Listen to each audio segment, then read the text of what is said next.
What's up everyone? Welcome back to another dividend portfolio update video. If you're new here, on this channel I do weekly update videos going over my dividend portfolio after my weekly deposits. So let's jump right into what I bought and how my portfolio did this week. Alright, so the portfolio is currently sitting at $22,110. We've got a $396 gain, up about 2.33%. Now this week we have a $5.21 dividend from Air Products, and we deposited $250, making it $255.15, deposited across 13 stocks. We put $24.57 into SPHD, $27.26 into SCHD, $43.48 into Walgreens, $28.63 into Texas Instrument, $3.17 into Realty Income, $40.90 into Air Products, $15.67 into Home Depot, $29.28 into AbbVie, $4.14 into Johnson & Johnson, $1.39 into Coke, $6.54 into Verizon. We put $26.62 into AT&T, and the last $3.50 into Target, rounding out our 13 buys for $255. Now if we want to jump into how the portfolio did over the last week, it says that we're down $28. Started at $21,887 and now we're sitting at $22,100. I guess it didn't count the $250 deposit yet. So we're actually up about $225 give or take on the week. We still do have just a 4% allocation across 25 stocks.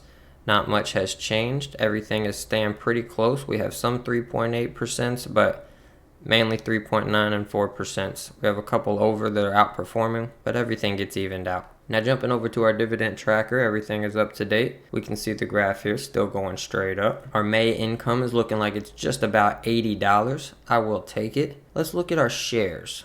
Let's sort by share, something we haven't done, which is also basically going to be the cheapest price also. I'm not going to read the partials, I'll just read the full numbers. We got 51 shares of AT&T, 27 shares of Walgreens, 23 shares of Verizon, 21 shares of SPHD, 19 shares of Altria, 14 shares of Realty Income, 13 shares of Coke, 12 shares of SCHD, 11 shares of Colgate, 10 shares of General Mills, 7 shares of Merck & Co., 6 shares of JP Morgan, 6 shares of Kimberly-Clark, basically 6 shares of Procter & Gamble, 5 shares of AbbVie, 5 shares of Target, 5 shares of Clorox, 5 shares of Johnson & Johnson, 5 shares of Texas Instruments, 4 shares of Pepsi, 4 shares of Union Pacific, 3 shares of Air Products, 3 shares of McDonald's, 3 shares of Home Depot, and 1.3 shares of Broadcom with a $662 price tag. In the same order, we can look at the equity column. They're all, give or take a couple dollars, they're all within $100 and something of each other. So you can just see how much share price really affects how many shares you get. But at the end of the day, it doesn't matter. Your dividend percent is based on the money in, not your shares. Still hovering around $801 of annual income with a 3.6% dividend yield. Jumping back over to the portfolio, we can see all of the dividends we received for the whole year. This is what we're doing it for, folks. This is the whole point of the portfolio. These numbers are going to start getting bigger and bigger and bigger.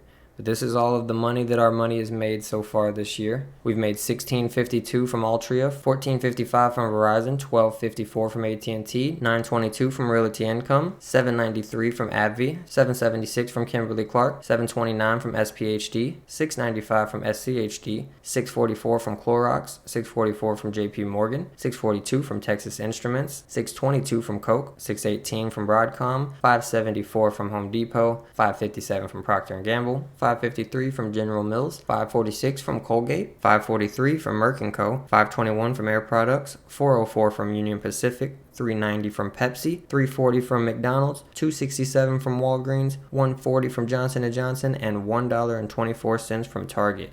Those are all of our money dividends, equaling $164.05 that we have now reinvested on top of our weekly contributions. And that is how the dividend snowball keeps growing. If you guys are still watching this far in the video, I want to take a second to thank everybody for following along the journey this far. We're building up a pretty significant base of dividend investors here on the channel. It's really keeping me focused on investing, and I know keeping some of you guys happy and focused on investing. We all get to work off of each other and bounce our ideas off of each other, and it's a great community to hang out if you're building a dividend portfolio. So make sure you like and subscribe, and until next week's recap video, peace.